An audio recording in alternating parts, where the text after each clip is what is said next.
Hello बच्चों, तो आओ प्रश्न को देखते हैं। x बराबर 0 एवं x बराबर 2 पाई तथा वक्र y बराबर sin x से घिरे क्षेत्र का क्षेत्रफल हमें ज्ञात करना है। तो इस दिए गए प्रश्न की मुख्य अवधारणा की बात करें तो बच्चों, वक्र y बराबर एफ एक्स x अक्ष एवं रेखाएं x बराबर a तथा x बराबर b से घिरे क्षेत्र का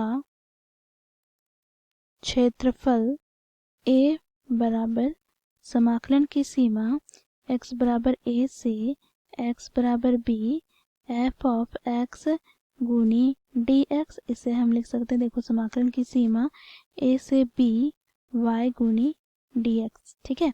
साथ ही बच्चों यहाँ पर हम देखें तो साइन x का समाकलन x के सापेक्ष में बराबर हो जाता है माइनस कॉस x प्लस सी के, ठीक है। तो इस मुख्य अवधारणा की सहायता से दिए गए प्रश्न को हम हल करेंगे। तो प्रश्न में बच्चों हमें वक्र दे रखा है y बराबर साइन x, ठीक है। तो यहाँ पर देखो, हम y बराबर साइन x के लिए बच्चों हम आलेख खींच लेते हैं, ठीक है। जब x बराबर 0 हो तो यहाँ पर y का मान भी क्या होगा, 0 होगा। और जब x का मान यहाँ पर हम बच्चों पाई बाई 2 लेते हैं, अर्थात 90 डिग्री ले, तो हमें y का मान क्या प्राप्त हो जाएगा, तो ये हमें प्राप्त हो जाएगा बच्चों 1 के, ठीक है। अब जब हम x का मान पाई रखें तो हमें y का मान 0 प्राप्त होगा।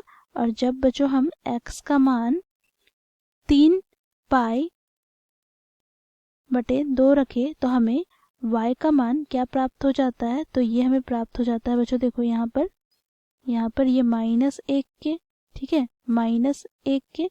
और इसी प्रकार यदि 2 पाई की बात करें तो बच्चों साइन 2 पाई में y का मान क्या हो जाएगा, 0 हो जाएगा, ठीक है।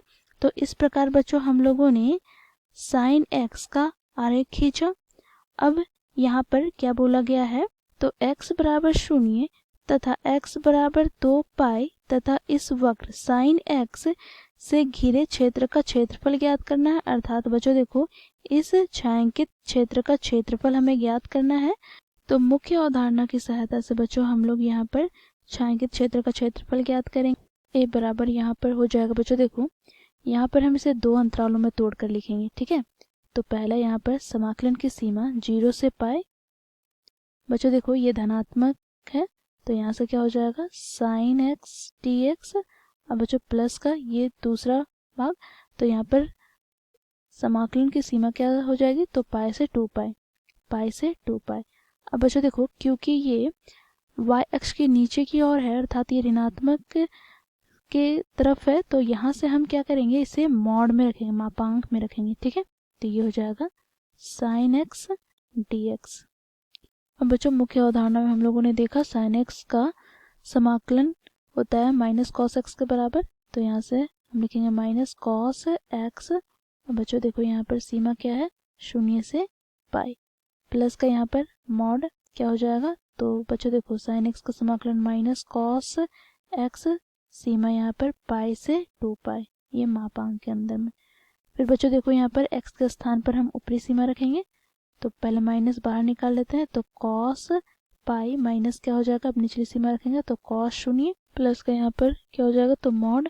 बच्चों यहाँ पर माइनस हम बाहर निकाल लेंगे, तो बच्चों अब हम रखेंगे x के स्थान पर ऊपरी सीमा, तो कॉस 2 पाई और यहाँ पर माइनस का कॉस निचली सीमा तो पाई।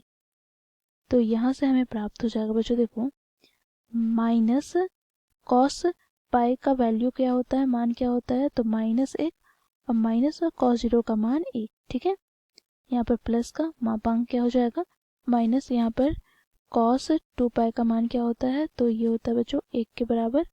फिर यहाँ पर माइनस कॉस पाई का मान होता है -1, तो यहाँ से हमें प्राप्त हो जाएगा -1। अब देखो इसे हम सरल कर लेते हैं, तो माइनस यहाँ पर माइनस का 2 यहाँ पर प्लस, यहाँ पर मापांक, माइनस, यहाँ पर 1, माइनस माइनस क्या हो गया, प्लस का 1। अब यहाँ से बच्चों देखो माइनस माइनस क्या हो जाएगा, प्लस का 2, और यहाँ पर प्लस। बच्चों देखो यहाँ से मापांक यहाँ पर हमें प्राप्त हो गया -2। अब बच्चों इसे हम मापांक से बाहर निकालेंगे, तो क्योंकि हम क्षेत्रफल ज्ञात कर रहे हैं तो ऋणात्मक नहीं होता है क्षेत्रफल, तो ये हो जाएगा धनात्मक। तो हमें यहाँ पर प्राप्त हो गया 4 वर्ग इकाई। तो ये हो गया बच्चों हमारा दिए गए प्रश्न का उत्तर। आशा करती हूँ ये प्रश्न आप लोगों को समझ में आया होगा। धन्यवाद।